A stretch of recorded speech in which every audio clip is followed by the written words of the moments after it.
Welcome to Newsmax TV. I'm Kathleen Walter. The 2011 U.S. House freshman class has converged on Washington for orientation. Newsmax senior editor David Patton is there and interviewing the members-elect.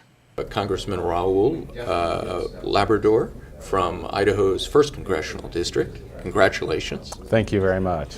Tell us a little bit about what's going to be happening over the next couple of days. You have a lot of decisions to make. You have to set up a staff and an office and I do. Learn all about the operations of Congress. Well, the first thing I want to do is learn about the operations of Congress, learn what we're doing, what the different rules are and responsibilities. But we're going to be hiring staff. We're going to be interviewing a bunch of people for the job of Chief of Staff. I've only hired one person, and it's going to be my district director in the district. And we can take these decisions, make these decisions one day at a time. Just got to make sure that you don't make the wrong decision in the beginning. So we're just being methodical about it. What are a few of the things, Congressman-elect, that you expect to learn over the next few days as you go through the orientation process here? Just most importantly, just getting to know the people, getting to know the rules, and making sure that we can all work together so we can keep the promises that we made to the American people. Speaking of promises, you were endorsed by Sal Russo's Tea Party Express organization. Certainly a lot of conservative Republicans have been very grateful for what the grassroots conservatives have done this election cycle.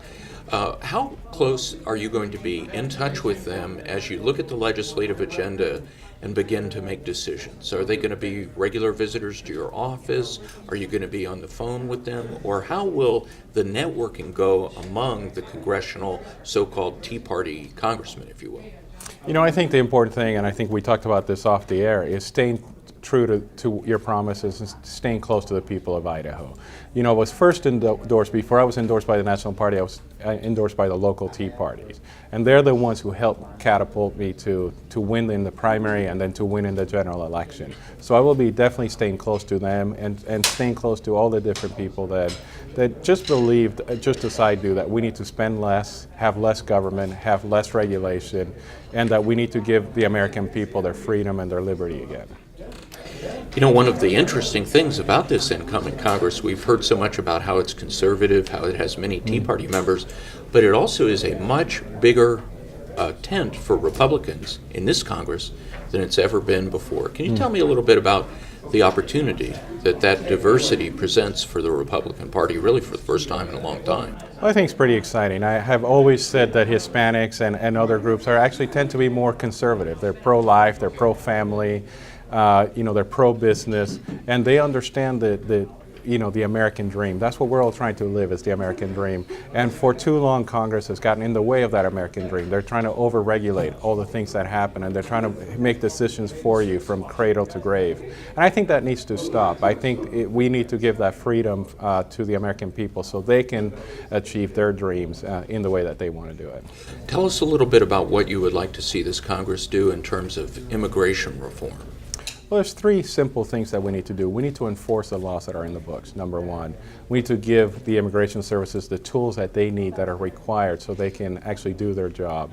But number three, we actually need a guest worker program that actually works. And that's, I think that's the big issue that people are not talking about. But when I talk to the people of Idaho and to the American people, they want an immigration system that actually works. Just like they're frustrated with everything else about the federal government, they're frustrated with the immigration services. So we need to make sure that it functions well so the American people can have the certainty that it's a system that is reasonable. Now, you may not be prepared to say yet, but do you think it's likely that the retirement age for Social Security is going to have to be increased in order to help balance the federal entitlement budget? I don't know if that's going to be the answer, but we definitely have to have all those options on the table. We can't say no to any of those options. I'm not going to vote for any tax increases, but if we're not going to increase taxes, we need to look at all deficit spending. We need to look at all entitlements and see whether we're doing it the right way. And talking about taxes, last question, the extension of the Bush tax cuts. How big a fight is that going to be in the House? And it sounds like President Obama continues to oppose extending those tax Well, cuts. it has to be extended. If you talk to any businessman who's working right now, they understand that the biggest fear they have is uncertainty. They don't know what their taxes are going to be. They don't know whether Obamacare is going to affect them in any way. They don't know any of these things, and that's why they're not investing, they're not spending, and they're not hiring. If we don't do those things, we're not going to be able to kick back, to kickstart the American economy. Well, good luck in the 112th Congress. Thank you very much. Great to meet you.